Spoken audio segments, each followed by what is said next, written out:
tiempos y en la actualidad. Por pulverización quiero decir que hay muchas denominaciones, algunas nada más por mantener pues cierta independencia o cierto negocio, hay que decirlo, pero bueno, hay que seguir. Sirviendo al Señor, esto es el verso 19. Sirviendo al Señor con toda humildad y con muchas lágrimas y pruebas que me han venido por las acechanzas de los judíos. Vamos a hacer una pequeña exégesis de este verso 19. Quiere decir profundizar de ello y sacar significado. Eso quiere decir la palabra extraña que por ahí se me ocurrió. Exégesis. Exégesis. Bueno, sirviendo a Dios. Vean los términos griegos. Ahí, en vez de sirviendo a Dios, está el término deulón o doulos, que quiere decir, sí, sirviendo, pero vean el nivel de ese servicio. Dice que significa sirviente bajo esclavitud, sirviendo como esclavo o como siervo. Ese es el sentido de sirviendo desde el punto de vista etimológico del original del Nuevo Testamento. Sirviendo como esclavo a el Curios, al Señor. Y ahora vamos a analizar esta parte. Dice en Romanos 6, del 16 al 18, a propósito de eso de esclavitud, dice: ¿no sabéis que si os sometéis a alguien como esclavos para obedecerle, sois esclavos de quién? De aquel a quien obedecéis? Y ahora vean, porque bíblicamente dice que nosotros, mientras no somos siervos de Cristo, somos esclavos del mundo, de Satanás, del pecado. Entonces, nuestro llamado es: seamos siervos de Cristo. ¿Pero a dónde dice? Vean, sea, dice, del pecado para muerte, o sea, de la obediencia para justicia. Entonces está hablando de que ahí hay un nivel de servicio, de esclavitud, independientemente de que nuestra conciencia no lo tenga registrado de esa manera. Pero a Dios, pero gracias a Dios, que aunque erais esclavos del pecado, habéis obedecido de corazón a aquella forma de doctrina a la cual fuisteis entregados. Y ahora vean lo que dice: y libertados del pecado, vinisteis a ser siervos de la justicia.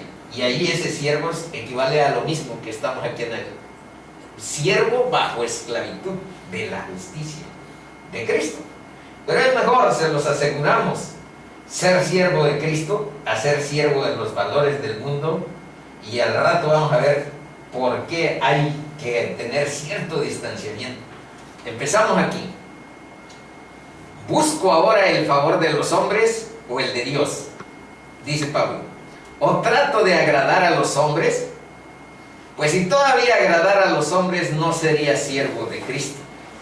Pero antes de que expliquemos lo que les anuncié, veamos esto de con toda humildad. Primero, una definición sencilla desde la perspectiva más o menos que enseña la Biblia. Dice: humilde es aquel que no busca su propia gloria, como aquí arriba les acabamos de leer, sino la del Señor. Gloria a Dios.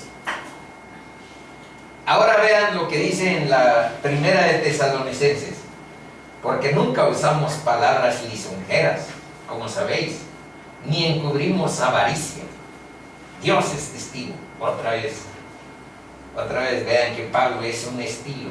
Dios es testigo. Ni buscamos gloria de los hombres. ¿Ya ven por qué hacemos a veces menciones que incomodan? Porque la Biblia incomoda. Ni buscamos gloria de los hombres. ¿Y por qué?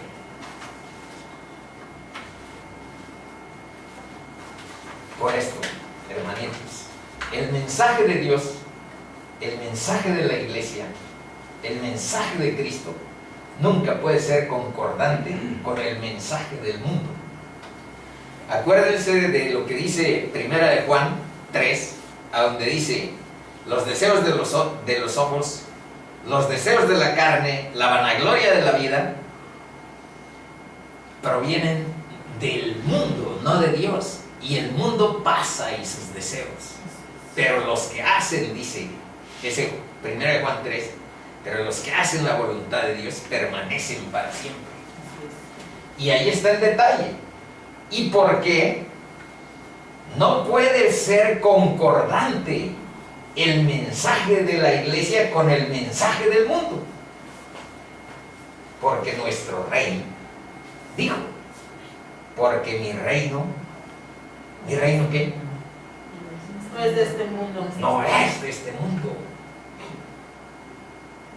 Eso dijo el rey. Así es. Y la vida eterna, la entrada al reino de Dios, se produce y se disfruta con el perdón de pecados y en la unión vital con Cristo. La vida eterna, ya dijimos, es exclusiva de Dios, pero fluye por el único mediador entre Dios y los hombres, y fluye a la experiencia de vida de los súbditos del reino. ¿Y quiénes son los súbditos del reino? Nosotros. Tú y yo podemos ser súbditos del reino de Jesús. Ahí fluye vida eterna y salvación, Así es, amén. porque es Cristo el que emana esa naturaleza de salvación, de vida eterna, y estar unidos vitalmente con Él es estar en el camino que les mencionaba. Bueno, vean,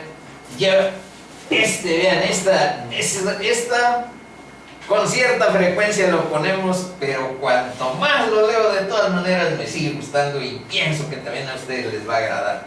Vean, en el contexto que estamos hablando con humildad, sirviendo al Señor, vean esto, que tiene relación con lo que acabo de comentar.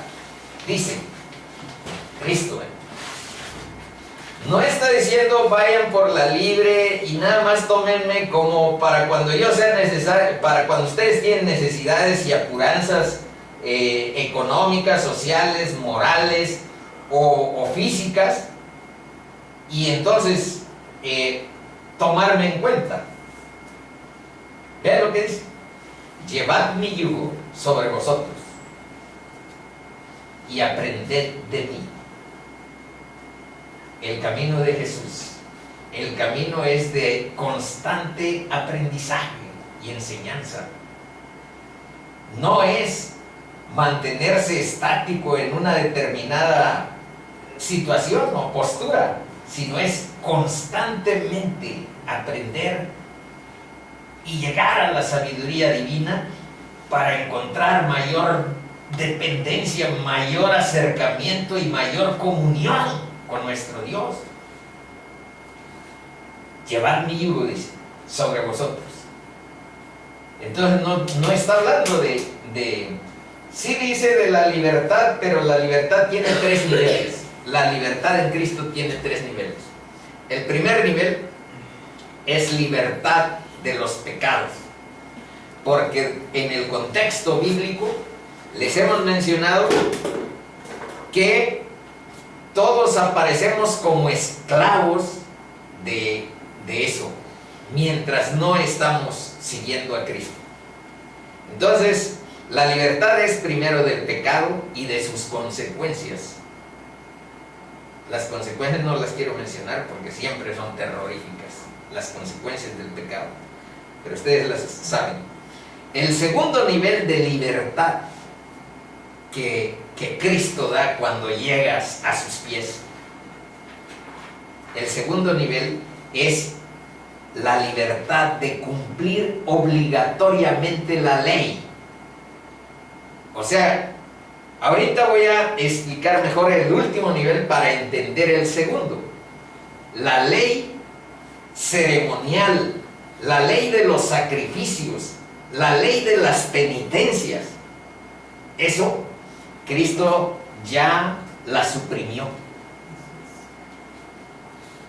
Entonces esa es la libertad de ya no estar supeditados a eso, porque hay versos que dicen que la venida de Cristo terminó con esa parte. La otra es eterna, la palabra de Dios es eterna. Los principios morales, éticos del cristianismo no tienen una definición de cuándo terminen. Pero esa parte que acabo de mencionar cesó con la venida de Cristo. Y hay libertad de eso. Y el tercer nivel de libertad, que explica todavía mejor el segundo, es la libertad de servir a Dios por amor, por gratitud. Ya no es por obligatoriedad o porque tú tengas un sentido de me siento obligado, sino me siento agradecido. Siento amor por mi Creador.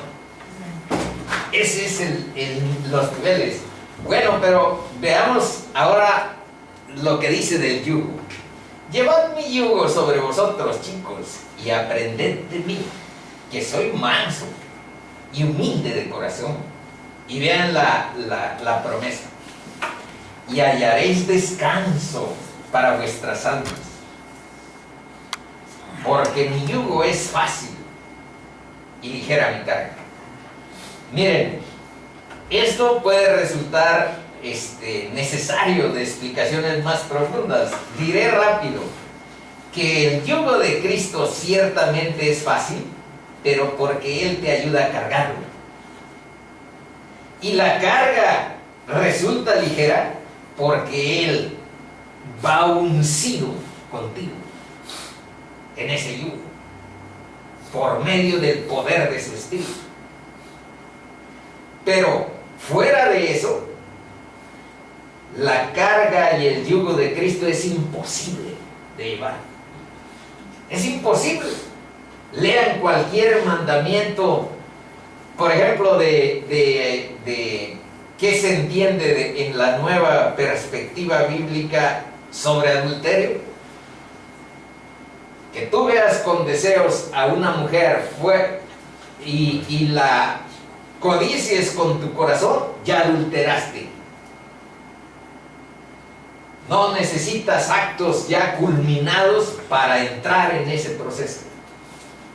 Entonces, y es un solo ejemplo, hay muchísimos más: el orar por tus enemigos, el perdonar al que te hace daño, devolver bien por mal. Si alguien te ocasiona un mal, devuélvele el bien.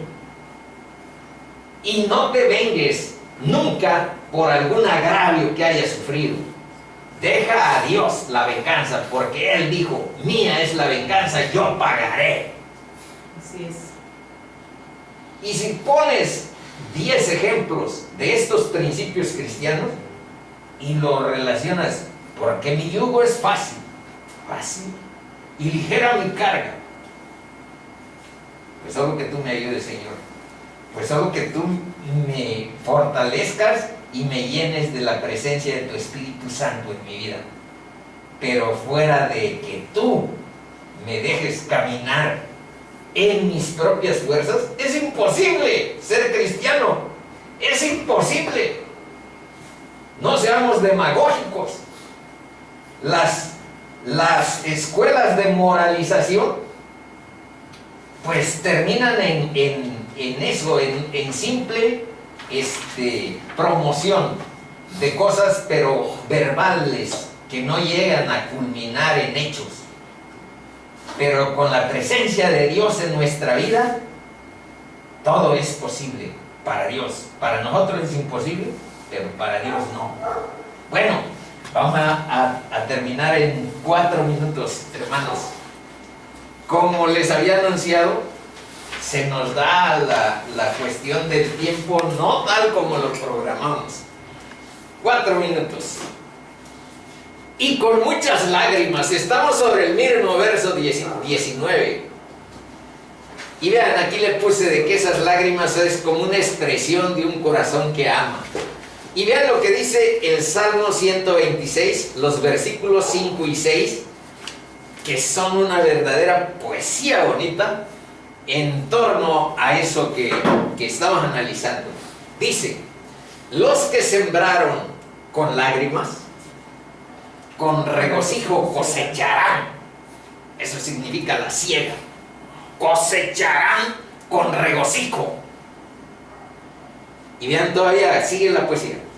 Irá andando y llorando el que lleva la preciosa palabra de Dios.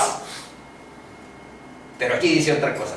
Irá andando y llorando el que lleva la preciosa semilla. Mas, vean la promesa de Dios.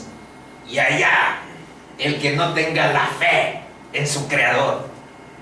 Dice: mas volverá a venir con regocijo, trayendo sus gavillas.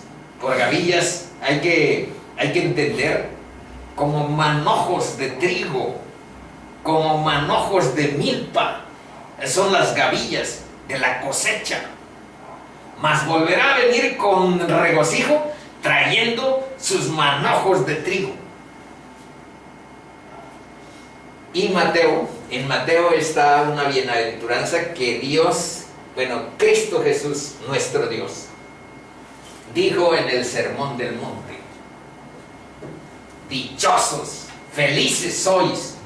Eso significa bienaventurados, cuando por mi causa os vituperen y os persigan, y digan toda clase de mal contra vosotros mintiendo. Gozaos y alegraos, porque vuestro galardón es grande en los cielos, porque así persiguieron a los profetas que fueron antes de vosotros. Y es una de las verdades más difíciles de aceptar, y aquí es la primera vez que lo mencionamos, pero deben de saberlo. Vivir cierto sufrimiento es parte del Evangelio de Cristo, y eso es lo que aterra a la sociedad contemporánea. Sufrir ni loco. A mí llévenme mejor a una congregación a donde me hablen de progreso económico, de salud y de ¿qué más? De un cierto bienestar y cosas así. Bueno, nosotros amamos todo eso, tanto el bienestar como la salud, como el tener prosperidad económica, pero no es esa la razón de la venida de Jesús. La razón de la venida de Jesús fue la salvación de tu alma y que te tengas vida eterna. Él dijo: yo vine aquí para que tengan vida y para que la tengan en abundancia. Entonces, el que tengas, eso son añadiduras, eso de que le des tanta prioridad y centralidad a los billetes, pues lo único que te va a hacer es extraviarte en tu camino de encontrar tu razón de vida frente a tu Creador. Dice, ¿a dónde dice que vivir cierto sufrimiento es parte del Evangelio? En dice: y también todos los que quieren vivir piadosamente en Cristo Jesús padecerán persecución. Y como siempre menciono algo de experiencia, en realidad ha avanzado la sociedad en términos de leyes y hay un poco más de pluralidad o respeto a la pluralidad, y ya no se dan tantas veces los casos de persecuciones violentas por personas que sostienen, independientes de lo predominante en el mundo, las verdades bíblicas. Pero hay países a donde pueden constatarse, y lo que sí es un hecho es que viviremos menospreciados al interior de muchos núcleos en los que nos movemos. La verdad de Jesús no es, les mencionaba, tan compatible con las verdades del mundo. La verdad de Jesús es vida y es eternidad, perspectiva de la eternidad. Bueno, como había mencionado y me pasé un minuto, ya pasaron 5, les ruego que nos pongamos medio minuto de pie, solo para dar gracias a nuestro Dios. Señor, te damos muchas gracias que nos permites acercarnos a tu verdad, explorar y encontrar luz para iluminar nuestras vidas, luz para alimentar nuestro espíritu y sabiduría para tomar decisiones con mesura con tu presencia, Señor. Te pedimos que bendigas la vida de todas las personas aquí presentes, que hagas resplandecer tu rostro de alegría, de felicidad y de ese gozo y esa paz que solo tu presencia nos puede dar. Ya recibimos regalos de Navidad, materiales, y que tienen cierto gusto para nuestra carne, pero el regalo que nosotros deseamos es tu presencia, Señor. Es tu paz, es tu sabiduría, es el amor y la misericordia como nuestro regalo de todos los días. Gracias, Señor, por esta tarde de permitirnos reunirnos. Te pedimos también que nos guardes y nos protejas. Este mundo está lleno de oscuridad y de violencia. No hay misericordia, no hay verdad, ni conocimiento de Dios en este mundo que nos rodea. Ayúdanos a caminar en tu luz, fortalece nuestra fe y guíanos, Padre. En el nombre de Jesús oramos. Amén. Amén. Ah.